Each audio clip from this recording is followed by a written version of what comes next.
I never imagined my sister would slap me so hard that the entire Los Angeles terminal went silent. 1 second I was checking our boarding time, and the next her hand cracked across my face sharp enough to turn 200 heads.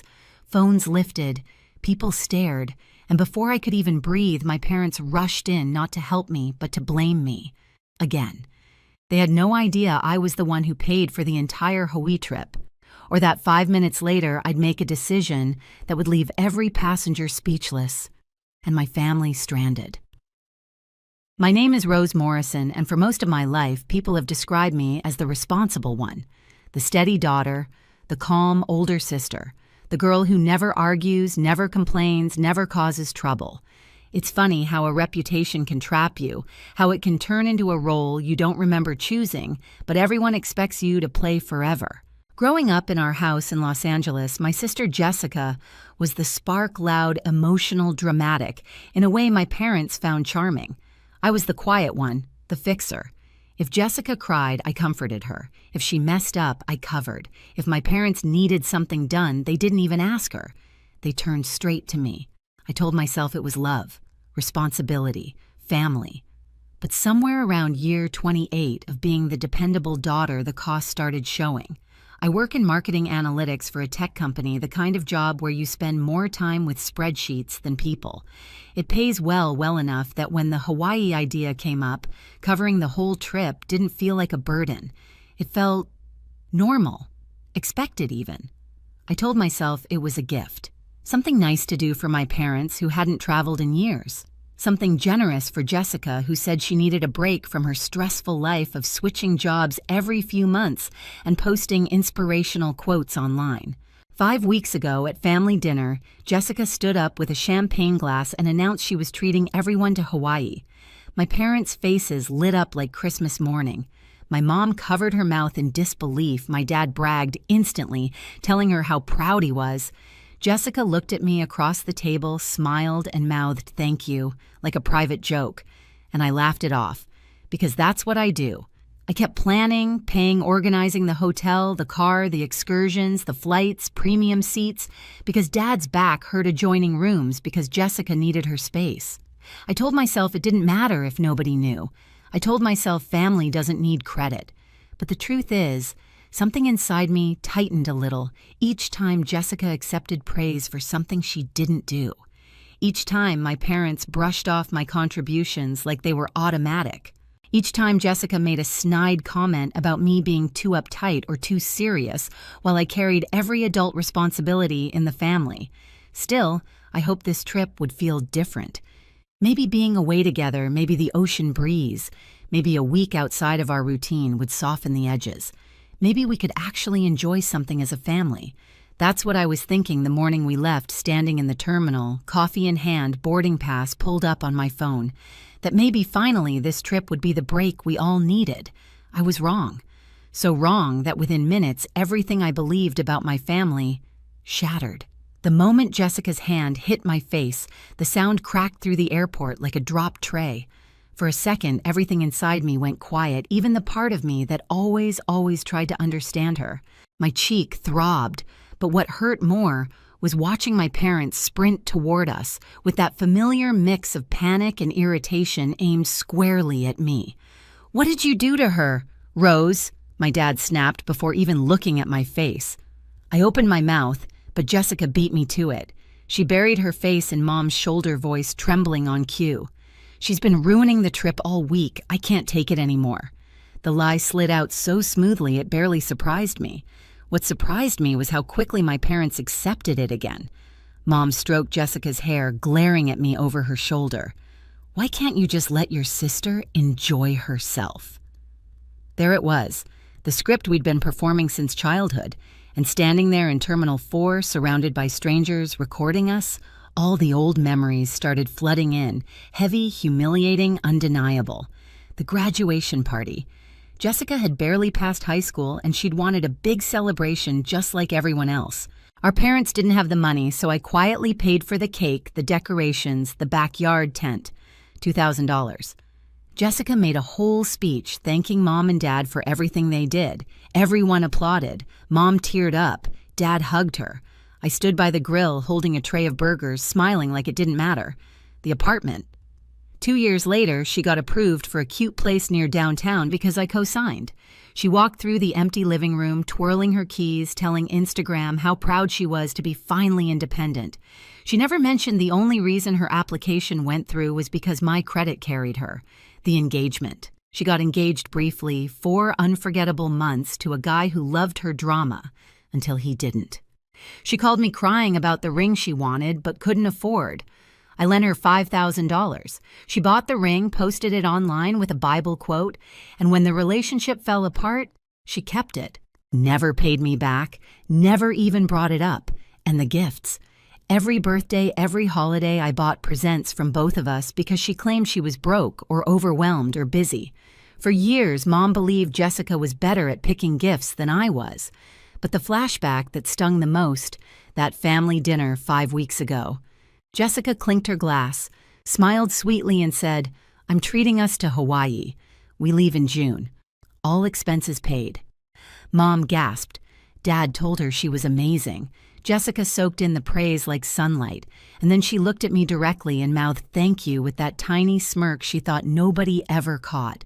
I remembered the warmth rising in my chest, not from pride, but from something tighter, something heavy, something that felt like resentment, even though I hated admitting it. Now here we were in the middle of a packed airport replaying the same scene for the 1,000th time. Jessica plays the victim. My parents defend her, and I'm the villain by default. "Apologize," Dad said, stepping between us like a referee. "Do it properly." My cheeks still throbbed, but I swallowed. I always swallowed. I didn't do anything. I whispered, "Rose." His voice dropped to that low, disappointed tone he'd used on me my entire life.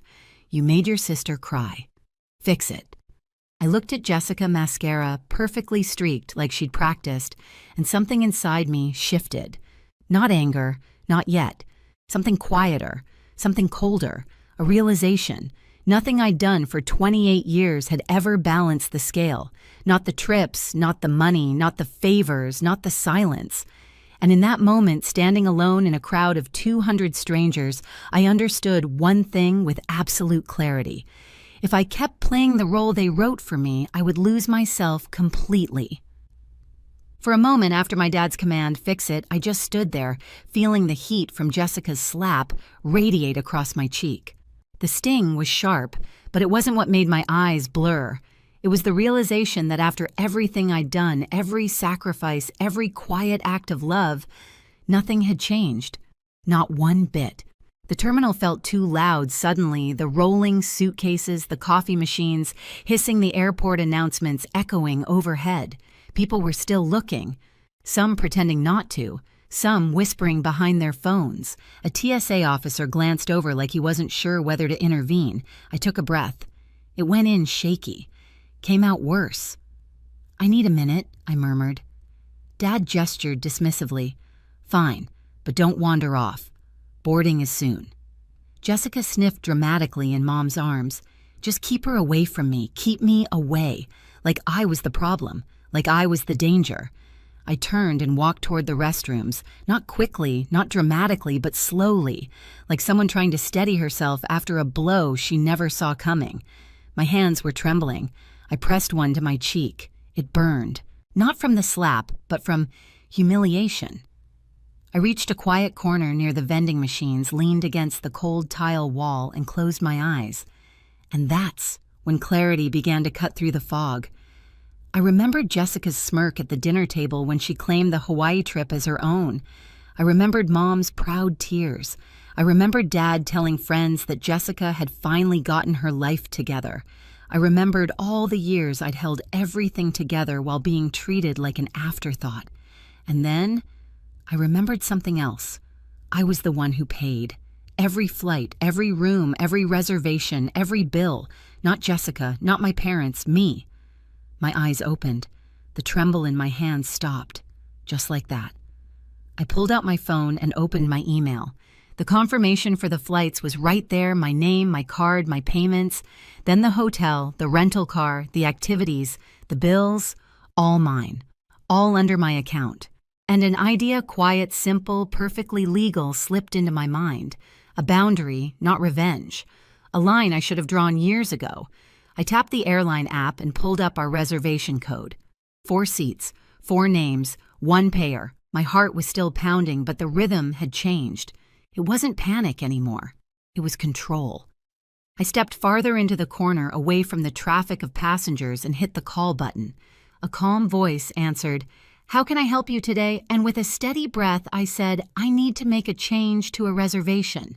No rage, no shouting, no theatrics. Just a choice to stop funding the people who refuse to see me." As the agent pulled up the tickets, I glanced toward the distant gate. My family was sitting together, unified, laughing lightly now that their storm had passed. Jessica was scrolling her phone, probably checking her lipstick. My parents looked relieved that the problem had stepped away. They had no idea that for the first time in my life, I wasn't coming back to them in pieces. I wasn't coming back to apologize. I wasn't coming back to keep the peace. I was coming back as someone they'd never seen before, someone who finally understood her worth. The airline agent placed me on a brief hold, soft instrumental music playing through my earbuds. I stood there in that quiet corner, the cold tile pressing into my back, feeling my heartbeat settle into something steady, purposeful. I'd never felt this calm in a moment like this, not when Jessica cried her way out of consequences, not when my parents scolded me for things I didn't do, not when I paid bills that weren't mine. For once, the silence wasn't suffocating. It was liberating. The agent came back. "All right, I have your reservation pulled up. 4 passengers to Honolulu. How can I help you?" I swallowed, but my voice didn't shake. "I'd like to cancel 3 of the tickets." There was a brief pause. 3 tickets, yes. Keep only the one under Rose Morrison. Another pause, this time longer. "Understood. There will be cancellation fees, but the travel credit will go back to your account since the payment originated from you." "Perfect," I said. "Go ahead." And with a series of clicks on her end just like that, the balance of power in my family shifted for the first time in 28 years. When the cancellation confirmation hit my inbox, I stared at it for a moment. 3 names gone. 3 people who had used my silence as permission for far too long. I wasn't angry. Not anymore. I was done. Next, I opened the hotel reservation in the app. 2 adjoining ocean view rooms. 4 guests, my credit card. I tapped the number and spoke to a cheerful woman who introduced herself with a warm, island-accented lilt. "How may I assist you today, Ms. Morrison? I'd like to modify my reservation," I said. "Change it to 1 room, 1 guest." She made the adjustments, offered me a refund for the difference, told me she hoped I'd enjoy my stay. Then came the rental car, booking downgrading from the roomy SUV my dad insisted on to a compact. A solo vacation car. The kind you don't need to justify to anyone. Every call left me lighter. Every refund felt like a piece of myself returning. By the time I finished, I no longer felt like the girl who had been slapped in an airport. I felt like someone I hadn't seen in years, Rose Morrison, the adult with control over her life. I slipped my phone into my bag and made the long walk back toward Gate 76. The airport felt different now. Not hostile, not overwhelming, just neutral. Like the world wasn't tilting against me anymore. When I approached the seating area, my family hadn't noticed me yet. Jessica was laughing at something on her phone, Mom was digging through her purse, and Dad was reading the news on his tablet. They looked relaxed, at peace, as if 10 minutes earlier they hadn't watched their eldest daughter get hit and blamed her for it. I stepped into their line of vision and said, "I'm heading to my gate now." Mom looked up confused. "What? This is your gate?" "Not anymore." Jessica narrowed her eyes. "What are you talking about?" I looked directly at her. "You're not going to Hawaii." Jessica laughed a sharp, disbelieving sound. "What are you talking about, Rose? Stop being dramatic." I lifted my phone, turning the screen toward them. "I canceled your tickets. All 3. The silence that followed was a vacuum, sudden heavy, sucking the air out of the moment. Dad stood up. "You what?" Jessica snatched the phone from my hand, reading the cancellation confirmation like it was written in another language. No, this isn't... Why would you do this?" "I booked this trip." "You didn't," I said quietly. "I did, every part of it." Mom stood too, her voice trembling. "Rose, this isn't funny." "It's not a joke," I replied. "Check with the airline if you don't believe me." Dad didn't hesitate. He pulled out his phone and dialed, his voice firm as he repeated the confirmation code. Jessica hovered next to him, shaking her head, muttering, "She's lying. She's lying." But when the agent on speaker confirmed only one remaining passenger, me, Jessica's face fell. Dad lowered the phone slowly. "How could you do this? How could you?" I asked back, my voice steady. "How many times have you watched her lie and watched me take the blame? How many times have you praised her for things I paid for? How many times have you asked me to stay quiet to keep the peace?" "No," Mom said, stepping closer. "We didn't mean—" "Yes, you did," I said. "You believed her without question. You didn't even look at my face after she hit me. You just took her side because that's what you always do." Jessica's voice cracked, the performance gone. "Rose, please." "I didn't mean you meant every part of it," I said. "And I meant this." I showed them the hotel refund, the rental modification, the tour cancellations, every piece of their trip dissolving one confirmation at a time. Dad's face went red. "You think this makes you the hero?" "No," I answered. "It makes me free." Mom touched my arm, tears gathering. "We can fix this. Please don't leave us here. We don't have the money for new tickets." I met her eyes. "I know. That's why I paid in the first place." Jessica grabbed my wrist, her voice shaking. "I'm sorry, Rose. I shouldn't have slapped you. I was stressed. I wasn't thinking." I gently pulled my arm back. "You're 26, Jessica. When do you start thinking?" There was nothing cruel in my tone, no malice, just truth. Truth she had avoided for years. The boarding announcement chimed overhead, now boarding Group A for Honolulu. My group. Dad stepped in front of me. "If you walk through that gate, don't expect to come back." I looked at him, really looked at him, and for the first time I didn't shrink, didn't flinch, didn't fold. "I'm not the one who left," I said softly. "You did. A long time ago." I stepped around him. No one stopped me this time. The gate agent scanned my ticket, gave me a sympathetic look, and quietly said, "Rough day." I smiled faintly. Getting better.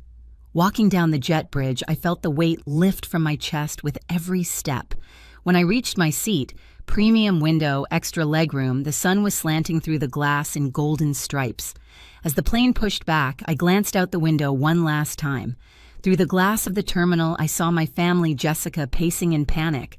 Mom crying into her hands, Dad arguing with a gate agent like he could force the world back into the shape he wanted. They looked lost, like actors who suddenly forgot their lines when the script changed. What happened next in my life really did shock everyone. Hawaii felt different the moment I stepped onto the balcony of my room. The ocean was a deep, endless blue, the kind that makes you feel both small and protected at the same time. I let the breeze hit my face, the same cheek Jessica slapped hours earlier, and for the first time in years, it didn't sting. I spent the next few days snorkeling, hiking, eating alone without apology. My phone buzzed, non-stop calls, apologies, anger, confusion, but I silenced all of it. On the flight home, I finally opened the letter my parents mailed to my apartment. They admitted everything, the favoritism, the blind spots, the years of taking me for granted. They apologized. Honestly. I folded the letter gently and placed it in a drawer. I wasn't ready to respond. But for once, the choice was entirely mine. I've learned that peace doesn't come from keeping quiet, it comes from finally choosing yourselves. My family may or may not change, but I'm no longer carrying the weight of their choices. Setting a boundary wasn't cruel, it was survival. If this story feels familiar, you're not alone. Share your thoughts in the comments and tell me where you're watching from. And if you want more true family stories like this, hit subscribe so you never miss the next one.